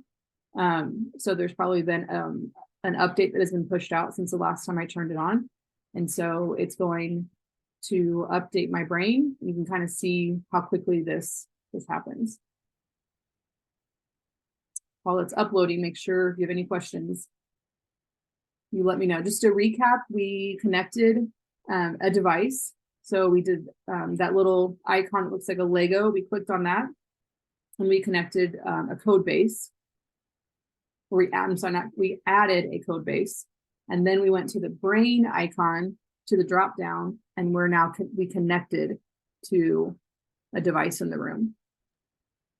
Someone's asking if his brain's not turning on. I think there's two things. One, make sure it's connected to the battery, and two, you might have to charge it. Sometimes they come out of the box with a little bit of juice, but Jamie, pretty much have to charge it. Yeah, it needs to be charged. Yeah, I did, and I sent an email saying you might want to charge it ahead of time because they don't come pre-charged. Jamie, I think it was Melissa. Sorry, Melissa, if that wasn't you. That said that she got her kit from CSPD. It didn't come with a charger. I told her to just email you. It was probably purchased by Next Tech, but I also said I think the charger doesn't come in the blue. Yeah, box, right? The classroom bundle, it comes in the extra parts bin, but the individual ones. And when I was at CSPD week, they had like a whole. It was these right here, and they had a whole pile of them. And I bet they just did not get them all passed out. So I wonder if I don't know that we have any extras. I'm sure we do. Question is it hard to charge? It's hard to connect the battery to the charger when it's built. Yes, that is very true. It's a poor design. We need to file an official complaint because you're right. The charging port is right here. Some teachers that I've talked to, they have just adjusted their design. So they have adjusted where the battery sits, and they just rotate it the opposite direction. So they rotate it to go in line with the brain instead of perpendicular. And that way they can just plug it in straight into the robot. So you may want to consider that as an option. Just rotating the battery horizontal. Jamie, do you have a charger? Clint's wanting to know what it looks like. This is the charger is a USB-C. If you're a grant recipient, then you've got the classroom bundle, and yours came with the charging cube. So yours would have a cube with 5 of these attached to it, so that you can charge 5 batteries at one time. If you are CSPD, then you probably just have this single charger that you have to provide your own cube for.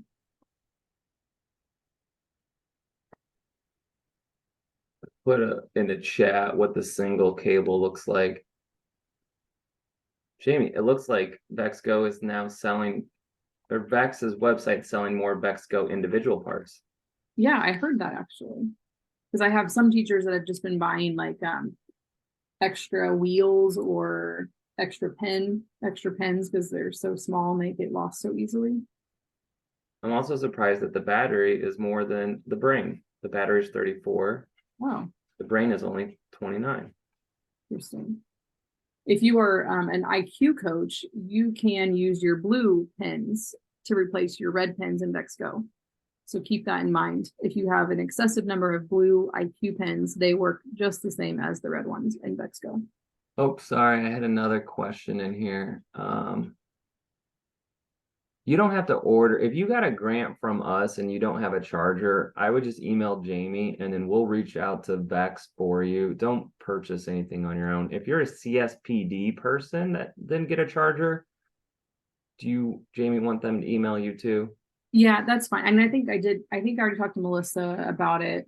But I want to know, yeah, go ahead and email me again if you email me just so I can communicate with. We do not like teachers buying their own stuff. No. We have the money, and if we don't have the money, we'll get the money to get you the stuff. So don't buy it on your own. There was another question someone was asking about a drivetrain. They couldn't find the sorry, I'm reading the question. I think there was somewhere in the they were trying to code it and they couldn't find the device for the drivetrain. Maybe you could show that again. As far as adding the device. Yeah, sorry. Why can't I see the drivetrain option is what's the question. Oh, that's because you need to, so you go here to add a device, the code base. And then after you do that, then your drivetrain code blocks will pop up. So the coding platform needs to know that you have a code base to know that you need these blocks over here. Once you add that code base, you should see those drive options added. Jennifer, did that help?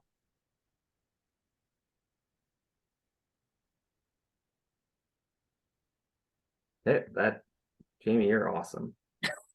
I don't know about that. I think I've done a few of these trainings. But thank you. I'll take the compliment.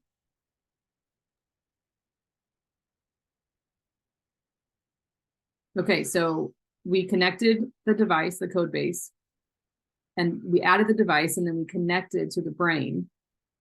You can rename it if you want to from your classroom app. And then throw some blocks in there. For example, this one is just when started.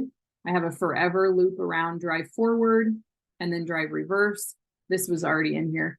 But when I hit start over here, that I don't know if you can see or hear my wheels turning, but this is what's going to happen forever because I put a forever block.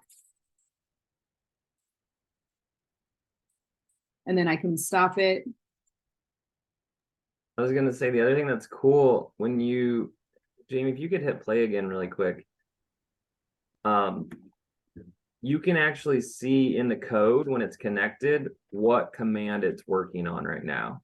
And that's really helpful when kids have to troubleshoot to see maybe it's not doing what they wanted to do, and they can follow along what the brain is doing at that time. You can see it being highlighted and flashing.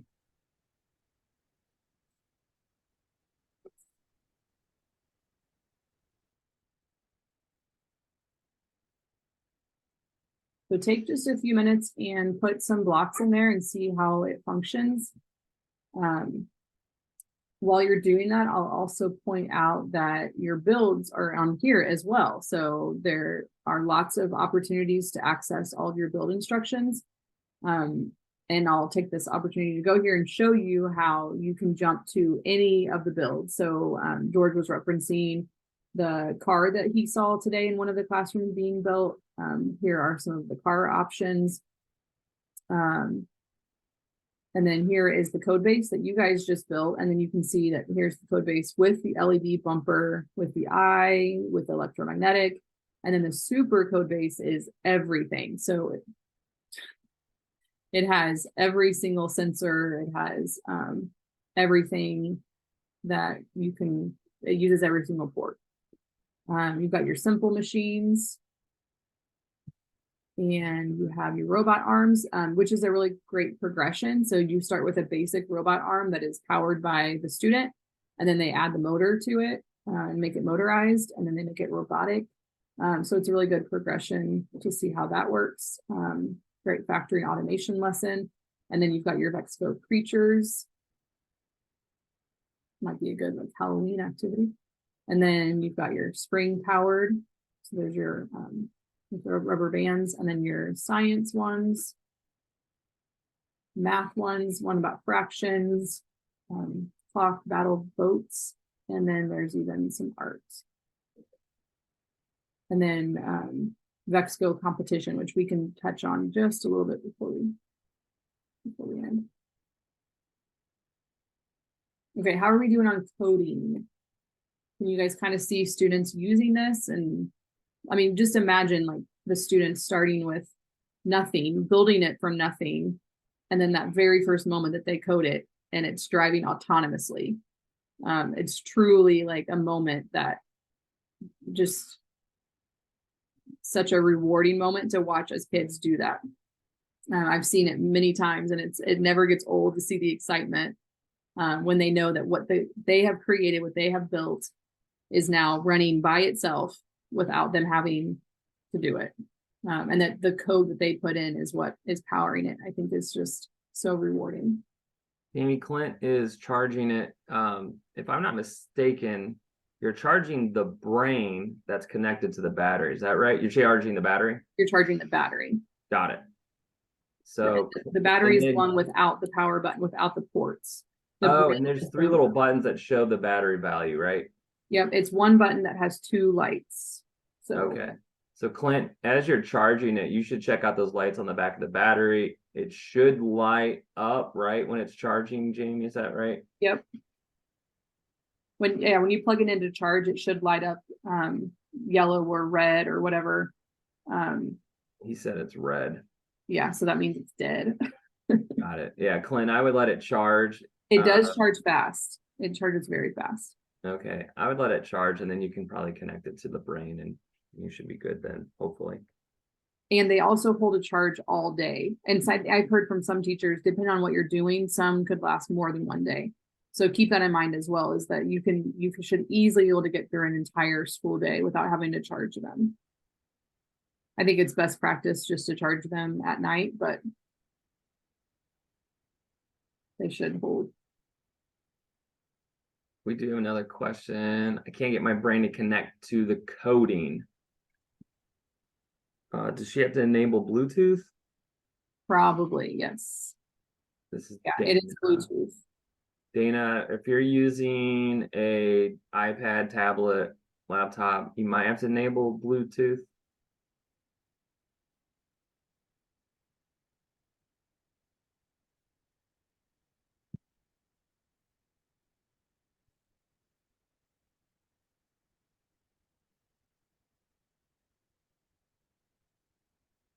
We only have about 20 minutes left. Okay. Any last minute questions about coding? This is definitely a condensed version. But hopefully the ultimate goal would be that you can see how you could utilize it and how students can use it. And the most important thing is that you know how to connect, that you know how to add the device and you know how to connect to Bluetooth, so that students' code does connect to their robot, and also how to use the VEX Classroom app to manage your devices. Carrie has a good question. When you run your first program, it requires you to save it. And this is the same thing on an iPad as well. Mm-hmm. So you do have to save it. Yeah, you don't, some of them will require you to save and some will not. It depends on, let me switch to my chart so you can see. Oh, there you go. So the app-based does have the auto save, so it is going to make you save it. In some cases, it's a good thing, because if you have students working on a project and they have to leave, and they can name it their name or whatever, so that way they can come back to it and continue working on it, as opposed to losing all of the code that they have entered. But it does have that auto save on the iPad. The web-based, you have to manually save it. So you have to make sure you know if the students are leaving for the day, then if they X out of it on a computer, then they're not going to have it unless they save it. So you do want to keep that in mind if you're doing a continual project.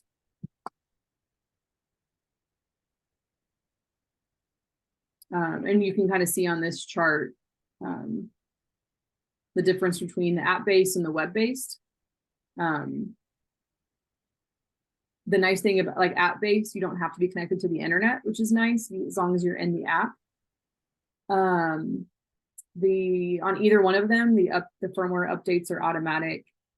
One thing I will tell you that we discovered for ourselves is older iPads don't have the drive tab option. So if you have an older version of an iPad or a tablet, you may not have that drive tab. So if you see that that's missing, it's because of the version of your iPad. So we have some older iPads in our office and we have newer iPads, and only the newer ones have that drive tab option. There's something else to keep in mind. Okay, I'm going to wrap up with these resources and allow for any last minute questions or anything. And hopefully we can even get you guys out a little bit early. This last slide has a lot of different links to things that you can utilize throughout your VEX Go journey. Build instructions, obviously, we've looked at those a few times, but that is a direct link right there. The VEX Robotics store. So if you need to purchase additional equipment, and like George said, they have started doing individual items with VEX Go. So as opposed to buying an entire kit, you can buy just an individual brain or battery. And in that same vein, I will say that because VEX Go is only a few years old, they are really, VEX support is really good about replacing things. I've had a couple of teachers that have had some brains that have broken or batteries that aren't working. And because they're still, I think, working out some bugs, they have been very open to just replacing them. So if you email me, then I can connect you with VEX, or you can email VEX support. If you are a grant recipient, then they will have to get the order number through us. If you are not a grant recipient, then you can just go straight to VEX support. You don't have to go through us, but they, if they're going to replace it, they would need your order number, which would come through us. So just something to keep in mind. But I've already talked to 2 teachers where they replaced batteries or brains, no questions asked, and just gave them a brand new one. So just keep that in mind that you don't have to put up with broken ones. One teacher was like, had duct taped her battery together. I guess that's one of the common things is sometimes the batteries come apart. And so I said, don't do that. We'll just get you a new one. And sure enough, they just shipped her a brand new one. The STEM lab, so that link will take you straight to the lesson library. So that page that I told you to bookmark, that third link, the STEM labs link, will take you straight there. VEX Code is going to take you straight to that platform that we were just on. So that link will take you there. The TPFRY robot resource page, so that is on our website. We have some Go resources and we will continue to add more, but that is a great resource. Or if you're an after school robotics coach, that's also a great resource that you may or may not be aware of. On Facebook, we have a TPFRY Go Facebook group. The benefit of this is it's only for Indiana Go educators. It's still new, it's still small. There's not a lot of teachers on there just yet, but it's a great resource if you just want to see what other Go teachers are doing in the state of Indiana. If you want to ask how they're storing things, if you want to ask how they're keeping things organized, if you want to ask how a specific lesson, has anybody tried this lesson? Or I did this lesson. If you want to share photos of what you're doing, you're excited about, it's a great way to network and connect with other teachers that are also in the same boat as you, implementing VEX Go, a lot of them for the very first time. There's a knowledge base by VEX that just has some troubleshooting tips that you can utilize. This is that Project Lead the Way and VEX Go alignment guide that I referenced earlier. It has, if you are a Project Lead the Way teacher, you're definitely going to want to access this. Like I said before, I work directly with Project Lead the Way to pull this together, and it has direct links to every single Go lesson and then how it connects to a Project Lead the Way launch module. So for example, the intro to building that you have in VEX Go, you could also use module 3.2, stability and motion, forces and interactions, and activities 1 and 2 in that module in Project Lead the Way. go very well with the intro to building in VEX GO. So by looking at this, you can see, especially if you don't have enough equipment, you could see like one class, maybe you're going to use VEX GO for to teach all about stability and balance, and maybe you're going to use for another class, you're going to use a project lead the way module. So they work very well together. You'll see if there's a blank, so if there's nothing there, then that means VEX GO has that, but there's nothing in project lead the way that aligns with that. So just something that you can utilize whenever you want. It is a view only, so you can always make a copy of it and do whatever you want with it if that helps you in your planning. And then lastly, as I mentioned before, the educator certification. So there is a VEX certificate for VEX GO. It takes several hours to complete, but you could probably move pretty quickly through it since you've completed this training. That is completely optional. It is not required. You are completely qualified to teach VEX GO without it. However, if you are the kind of person that really likes digital badges or likes those certificates, then by all means, complete that and have that certification. And then also, like I said before, starting September 5th, by completing that certification, you would have access to that VEX PD Plus, which I still is a little bit of a mystery. I don't know what all is there because we didn't want to pay $1,000 to access it. But I will be doing that myself just to kind of see what is there. And that's something that you have available to you if you're interested. One last thing that I'll tell you about is the competition. It is completely optional. There is absolutely no pressure from us or anyone else. Before I talk about that, let me tell you, if you are a grant recipient, this is more important right now. If you are a grant recipient, you are required to complete at least one unit. As you learned, a unit can be as little as 2 lessons. So we're not asking for much from you as far as implementation. We want you to complete at least 1 unit, but we are that confident that you will love VEX GO, that you will not stop there and you will want to do more than one. But for the grant requirements, you are required to do at least 1. You were also required to do pre and post surveys.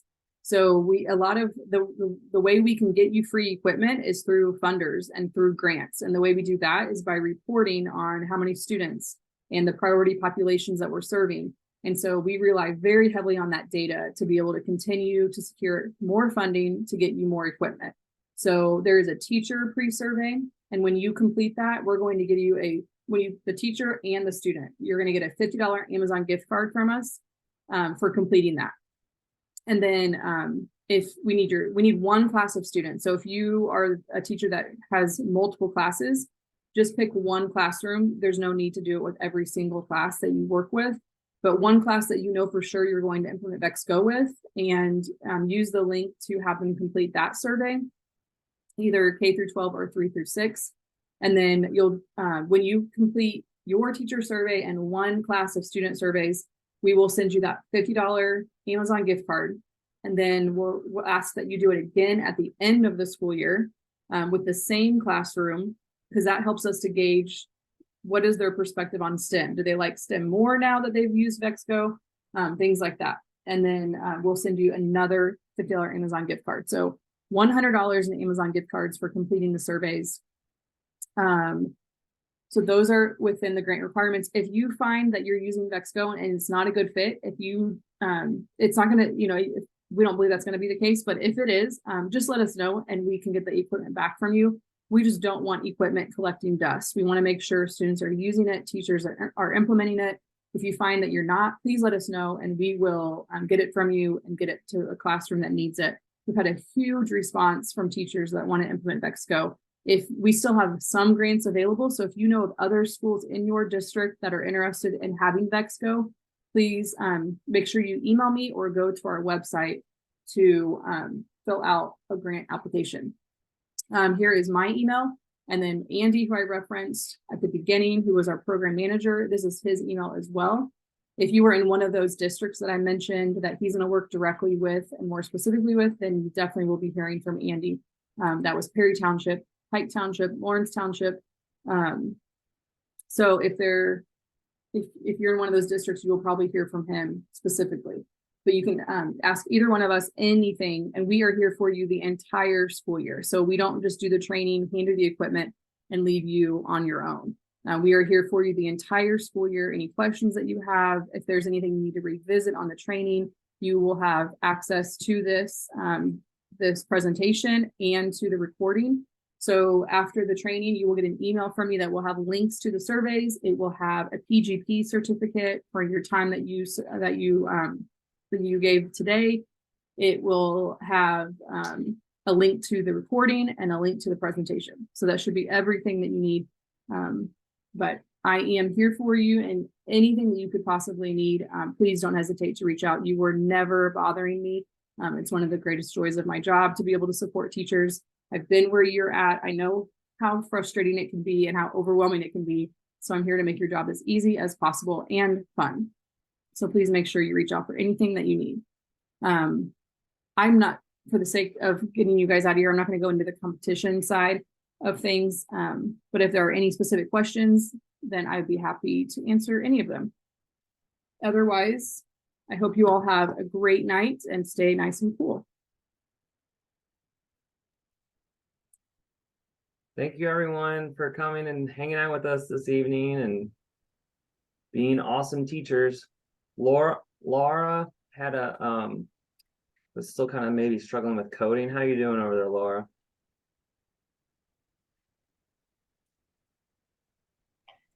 We're okay. We just fell a little bit behind, but I think we'll watch the video so we can kind of catch up. We can give you individual attention if you want some help with the coding. I think you were having problems finding the drivetrain instructions on the. We found it.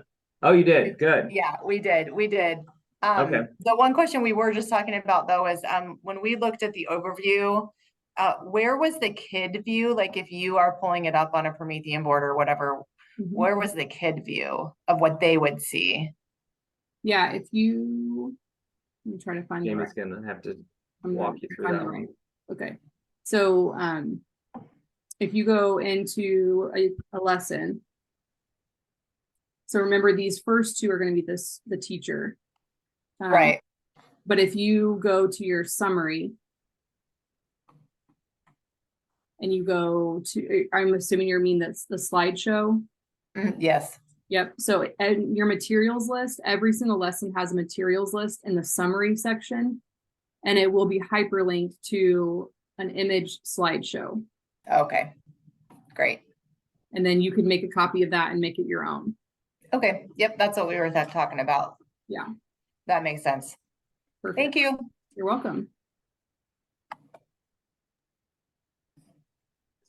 And Laura, right behind that or below that was like the activity, the journal, all the everything's in that summary page. Any other questions? Yeah, right. Jamie, if you didn't see, lots of thank yous and So great I'm trying to job. remember where that, like, Great. where the summary was. I know what they're talking about, and then it was like the full grid of. Yeah, so I think if you go All back. right. Just. Anything else, you guys? We're happy to answer any questions that you have I think this last few minutes. the teacher resources, professional. I think someone asked, Jamie, do you have the chats up yet? What was that? But I can read them out to you. Someone's asking about the video. Jamie will email this out. Jamie will email you kind of a follow-up email with everything, including this video to rewatch, Heidi. And then someone's asking about, I'm most likely going to use this as an after-school program. Should I look into thought about that component? That's up to you. I would try the activities as they are. And if you find that you have the demand and need and you want more time to do the competition, I would give it a try. But I would start with some of the activities first. Does that sound fair, Jamie? Yeah, I agree. Definitely start with the activities. The competition does require it does require an additional fee. So you have to pay an additional $300 to get the game field and to get the game components. So it isn't, I would definitely say before you spend that money, I would try some of the other activities and make sure. Okay, and why is that blocking that? That's silly.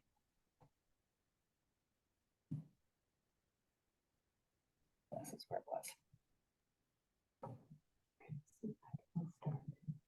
All right, Jamie, I think that's all the questions. Unless Dana, you had any other questions, or Laura, you good? Yeah. Good, all right. Laura, you're not muted, so we could hear everything you were saying, but good thing it wasn't anything mean about us. It was awful. You almost caught me. All right. Well, you guys have a good evening. Thank you so much. Thank Great you, job, guys. Jamie. Thanks. Have a good night, you guys.